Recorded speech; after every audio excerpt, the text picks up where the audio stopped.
जय हिंद दोस्तों, मैं हूं आपका दोस्त विजय राजभर और आप देख रहे हैं यूपी सच तक। दोस्तों आपसे बता दूं कि अभी हम लोग पहुंच चुके हैं जिला बलिया और थाना फेफना, जो पीछे आपको थाना दिख रहा होगा। और आपसे बता दूं कि थाना फेफना में इस समय है और हमारे साथ एक ऐसा मैटर आपके सामने लेके आ रहे हैं जो प्रेम प्रसंग का मैटर है। तो क्या कुछ कहानी है, आइए डायरेक्ट इनसे ही हम बात करते हैं और पूरी जानकारी लेते हैं। सबसे पहले क्या नाम है आपका? अनीता सिंह। अनीता सिंह, क्या करने आज आप लोग फेफना थाना में आए थे? यहाँ पे तहरीर दिया गया है, मेरा एफआईआर दर्ज नहीं हो रहा है, उसी के बिहाफ में हम लोग पटना थाने पे आए थे। अच्छा, कैसा एफआईआर?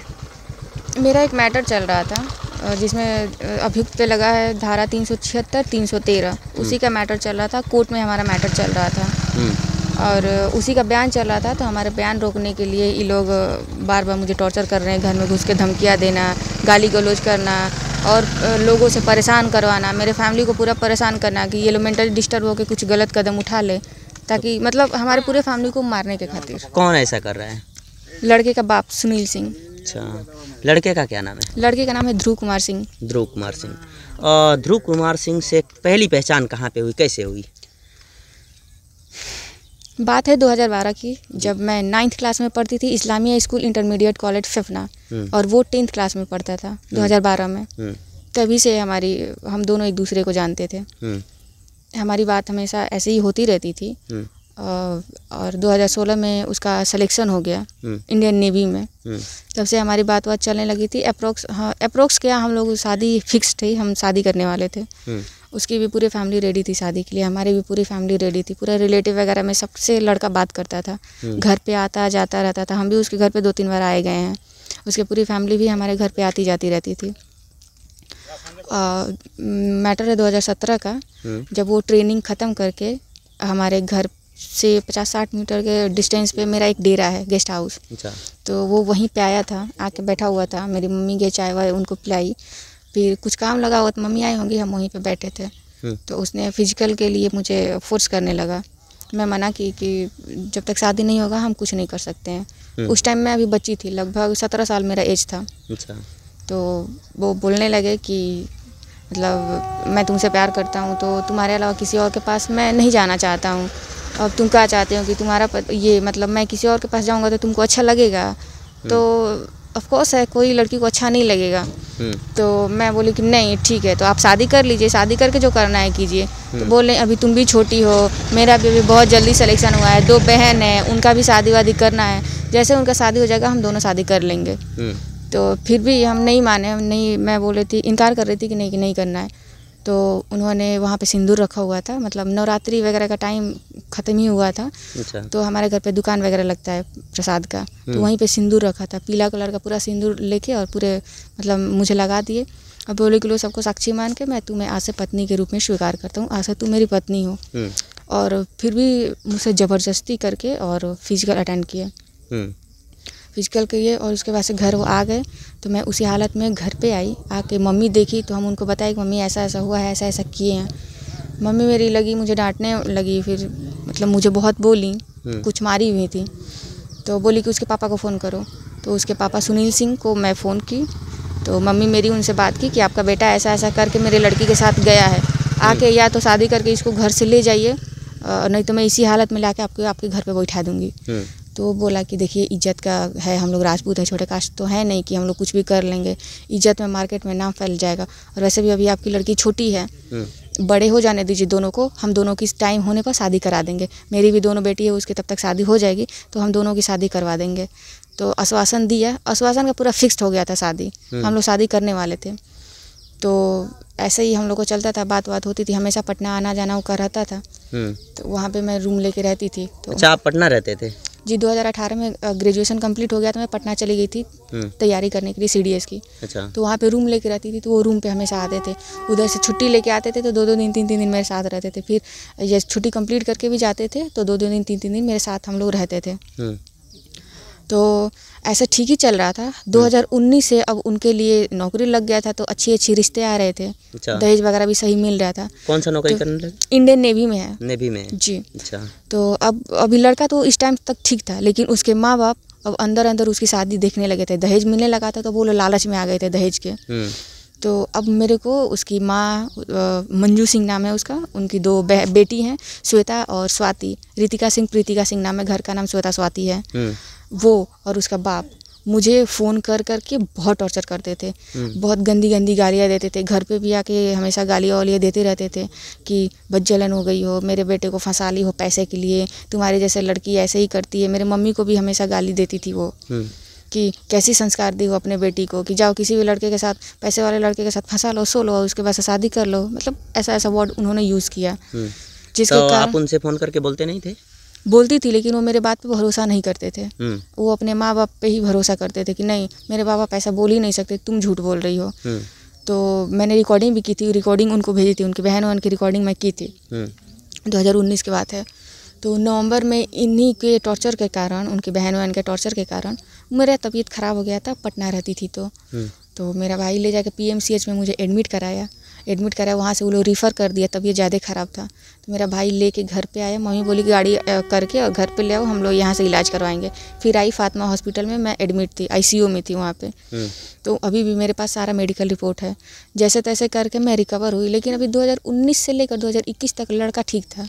वो लोग देखते थे शादी के लिए लड़की, लेकिन वो शादी से इनकार कर देता था क्योंकि मुझसे ही शादी करना चाहता था। 2021 के बाद से उनकी माँ बहन अब उनको फिजिकली और मेंटली उनको टॉर्चर करने लगी कि इसे शादी मत करो, लड़की सही नहीं है, ये है वो है, मेरे बारे में गलत फोड़ने लगी। तो उनका भी माइंड धीरे धीरे डाइवर्ट हो गया। बोलती थी सब कि तुम्हारी वो ऐसे फ़ोन करके हमको ऐसे बोल रही थी, ऐसे बोली, बताओ वो अभी ऐसे कर रही है तो बाद में क्या करेगी।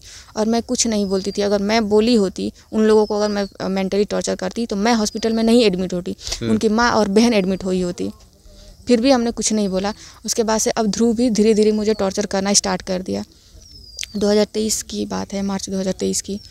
जब आए थे तो उसके कारण पत्नी के रिश्ते के कारण मैं उनके बच्चे की माँ बनने वाली थी।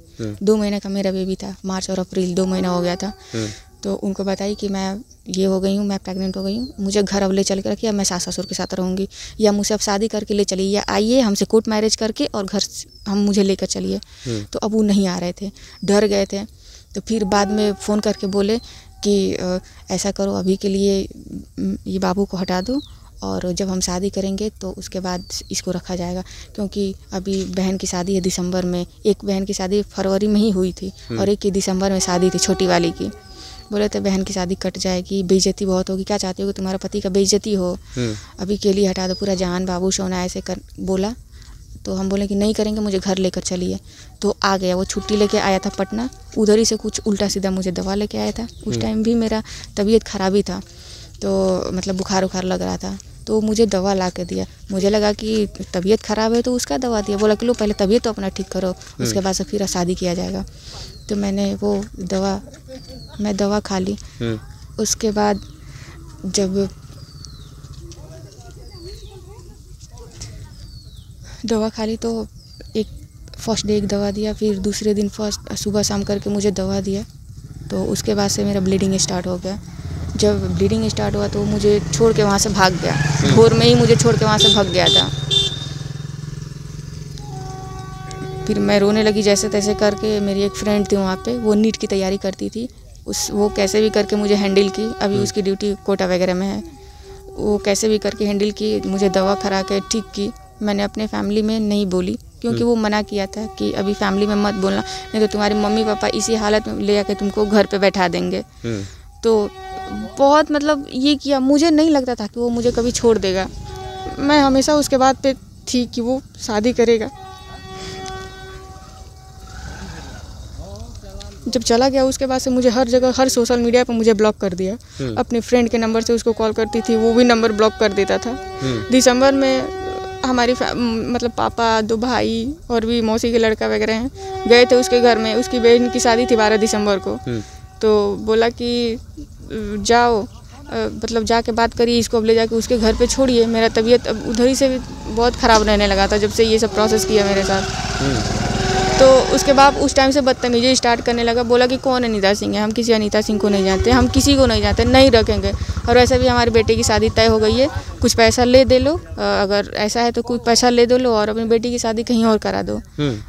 हम अपनी बेटी की शादी कहीं और तय कर दिए हैं। उसका बाप बोला।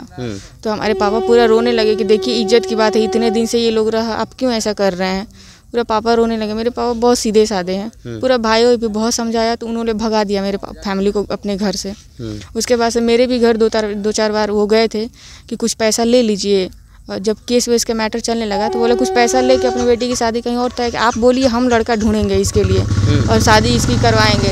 और हमारी बेटी की शादी तय हो गई थी। उसकी बेटे की शादी तय हुई थी यहाँ चांदपुर, कोई आरएसएस का नेता है, उसी के भतीजी से शादी तय हुई थी उसकी। तो जहाँ से उसको 30-35 लाख दहेज मिल रहा था, लड़की बैंक में कैशियर थी और उसको बुलेट वगैरह मिल रहा था। इसी सब के चक्कर में लड़का भी अब लालची हो गया था।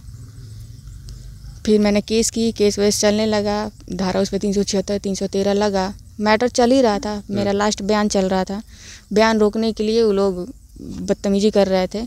बेल ले लिया था, बेल पे निकल गया था। बेल का मिसयूज़ कर रहा है, कर भी रहा है, खुद से भी दूसरों से करवा रहा है ताकि मुझे परेशान इसलिए कर रहा है कि मैं सुसाइड कर लूं, ताकि केस ख़त्म हो जाए। हमारी माँ बाप को परेशान कर रहा है, मेरे फैमिली को टॉर्चर करवा रहा है। तो उसी के लिए मैं यहाँ पे आई थी तहरीर देने के लिए। 4 अक्टूबर को यहाँ पे तहरीर दी थी कि ऐसा ऐसे वो लोग कर रहा है, परेशान कर रहा है। तो थाने में से क्या बोले? अभी नहीं FIR दर्ज किए मेरा। 4 तारीख को FIR ये लोग दर्ज नहीं किए। तहरीर दी थी, उठा के तहरीर दी थी तो फेंक दिए और FIR दर्ज नहीं किए। उसी टाइम फेफना थाने पे खड़े होकर मैं 1090 महिला हेल्पलाइन नंबर पे कॉल की, वहाँ भी कंप्लेन की थी करके और यह फेफना थाने पे रिपोर्ट लगवाई थी मैं। तो SHO यहाँ से भेज रहे हैं कि लड़की का मैटर न्यायालय में चल रहा है तो न्यायालय इसका सपोर्ट करे। अब बताइए कि मारपीट जब चल रहा है, कोई हमें परेशान कर रहा है, धमकी दे रहा है, घर में घुस के कर रहा है, तो न्यायालय आएगा बचाने के लिए कि पुलिस प्रशासन का काम है? क्योंकि फिर भी न्यायालय से ऑर्डर वहाँ से आया था। जैसे हमारे जो वकील सर हैं वो खुद बोले थे कि जाके एक FIR लिख के दे दो थाने पे और वहाँ से FIR दर्ज कराओ ताकि वो तुमको परेशान करना बंद करे। मेरे खुद वकील जो मुझे मिलते हैं, जो सरकार की तरफ से वकील मिलते हैं, वो खुद फ़ोन करके SHO सर से बात किए थे कि FIR उसका दर्ज कर दीजिए।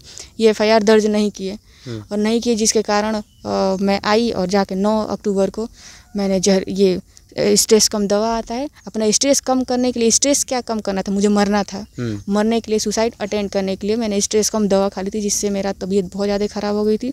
मैं एडमिट थी बलिया सदर हॉस्पिटल में, 2 दिन एडमिट थे और अभी भी मेरा इलाज चल ही रहा है। अभी मैं बीमारी हूँ। आपके पापा क्या करते हैं? मेरे पापा नॉर्मल किसान हैं। अच्छा, और लड़के के पापा क्या करते हैं? लड़के के पापा भी कुछ नहीं करते, पावरफुल पर्सन है, वो लोग पैसे वाला है, वो करोड़पति है, सब संपत्ति है। लड़के से लास्ट बार कब बात हुआ था आपसे? 5 फरवरी 2024 को। उसके बाद बात नहीं हुआ अभी? नहीं, उसके बाद बात नहीं हुआ है।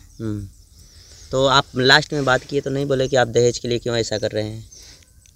बोले थे तो व्हाट्सअप चैटिंग पे बहुत बात हुई है। हम कितना व्हाट्सअप चैटिंग देखा, लगभग 72-73 घंटा हम दोनों की बात हुई है लगातार। 5 फरवरी से लेकर और 6 फरवरी शाम तक हमारी बात हुई है, उससे कंटिन्यू बात हुई है। तो क्या न्याय पे भरोसा है कि न्याय मिलेगा आपको? मुझे तो नहीं लग रहा है कि न्याय मिलेगा। कहाँ न्याय मिल रहा है? न प्रशासन मेरी सुन रही है। मेरी माँ, मैं 4 तारीख को तहरीर दी, फिर SP ऑफिस में जाकर 5 तारीख को मैंने तहरीर दी थी, वहाँ से भी सुनवाई नहीं हुई।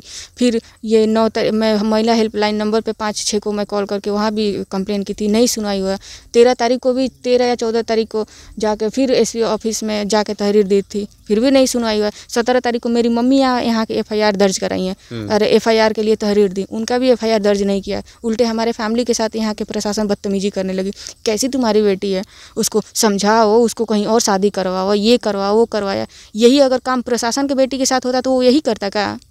मैं ये जानना चाहती हूँ। बोल रहे हैं, सब लोग बोल रहे हैं कि यहाँ की सरकार बढ़िया चल रही है, न्याय मिल रहा है। कहाँ न्याय मिल रहा है? किस तरह का? यही न्याय मिलता है, ये न्याय मिलता है। लड़की बार बार हम तो देख रहे हैं कि जितनी लड़की है आज तक, सारी लड़कियाँ ही क्यों मर रही है, लड़के क्यों नहीं मर रहे हैं? वो सब सुसाइड क्यों नहीं कर रहे हैं? कहाँ सपोर्ट हो रहा है लड़की का? सपोर्ट होता तो आज मुझे न्याय मिलता है। दर दर की ठोकरें नहीं खाती यहाँ पे, उल्टे और उस पर से प्रशासन की गाली गलौज हम सुनते। लड़के का क्या नाम है? लड़के का क्या नाम है? ध्रुव कुमार सिंह। ध्रुव कुमार सिंह। चलिए आपसे बता दूं कि अभी हम लोग इस समय हैं फेफना थाना पे और हमारे साथ अनीता सिंह जी हैं। अनीता सिंह की कहानी ये है कि 2012 में ये 9th क्लास में पढ़ती थी और लड़का शायद 10 में पढ़ता था। इसके बाद वहीं से इन लोगों की प्रेम कहानी शुरू हुई और कहानी धीरे धीरे प्यार में बदल गई और प्यार का परवान ऐसा चढ़ा कि ये लोग यहाँ तक कि लड़का आया, ज़बरदस्ती इनसे शादी भी किया। शादी करने के बाद जब लड़के को नौकरी मिल गई, नौकरी मिलने के बाद लड़का अब इनसे दहेज के लालच में, इनके कहने के अनुसार बता रहा हूँ कि दहेज के लालच में इनसे शादी किया और अभी छोड़ रहा है और किसी और लड़की से शादी कर रहा है दहेज के लिए। ये है प्रेम प्रसंग की कहानी। अब बताइए इस ज़माने में किस हिसाब से और लड़के लड़कियों को लोग कैसे समझाएं, कैसे सुझाव दें। और ये दर दर की ठोकर खा रही हैं और कह रही हैं कि इस सरकार में लड़कियों को न्याय नहीं मिल रहा है। न्याय इसलिए नहीं मिल रहा है कि लड़कियां ही क्यों मर रही हैं, लड़के क्यों नहीं मर रहे हैं। ये सब मामले में देखा जाए लड़कियां ही सुसाइड कर रही हैं। और हालांकि ये अनीता सिंह जी भी सुसाइड करने के लिए दवा ज़्यादा खा ली थी। कोई दवा था इनके पास, वो खा करके 2 दिन एडमिट थी 9 अक्टूबर को। लेकिन खुदा न खास भगवान की मर्जी रही कि अभी सही सलामत है। पुलिस गए थे वहाँ पे 9 तारीख को जब मैं गई थी तो पुलिस गए थे, तत्काल पुलिस, एक दरोगा जी कोई थे, नाम नहीं पता, 3-4 और पुलिस गए थे। कोई हेल्प नहीं किया, आराम से वो लोग खड़े थे। मेरी मम्मी अकेले खड़ी होकर वहाँ पे, और मुझे नमक पे नमक पिलाई जा रही है। हम तो बेहोश पड़े थे, पूरा गाज वाज फेंक दी थी। वो नमक पिलाई तो जिससे उल्टी हुआ तो कुछ जहर बाहर, मतलब कुछ मेडिसिन बाहर निकल गया, लेकिन फिर भी मेरा क्रिटिकल कंडीशन था। तब मेरे मामा का लड़का आया और वो मेरा छोटा भाई फिर मम्मी सब लोग मिलकर सदर हॉस्पिटल में ले जाके मुझे एडमिट कराया। लेकिन प्रशासन कुछ सहयोग नहीं किया, और अभी तक मेरा तहरीर आज तक नहीं लिखा गया है। आज भी आई हूँ मैं एफआईआर दर्ज कराने, आज 18 तारीख है ना, आज भी एफआईआर दर्ज कराने, ये लोग नहीं एफआईआर दर्ज कर रहा है। चलिए आपसे बता दूं कि किस हिसाब से किसके ऊपर भरोसा किया जाए। अनीता सिंह जी ने तो बड़े भरोसा की थी, भरोसा करके आज देखा जाए 13-14 साल हो गया प्यार मोहब्बत में इनके। प्यार मोहब्बत उससे प्यार करती थी, लेकिन 13-14 साल के बाद परिणाम ये हुआ कि आज इनको कानून के दरवाजे पे दर दर ठोकर खाना पड़ रहा है, फिर भी न्याय नहीं मिल रहा है। और बाकी ये रही फेफना थाना के अंतर्गत की पूरी कहानी। बाकी इनके बातों से आप कितना सहमत हैं? वीडियो अच्छा लगा हो तो चैनल को सब्सक्राइब करें, लाइक करें, शेयर करें। मिलते हैं किसी और वीडियो के साथ, तब तक के लिए जय हिंद।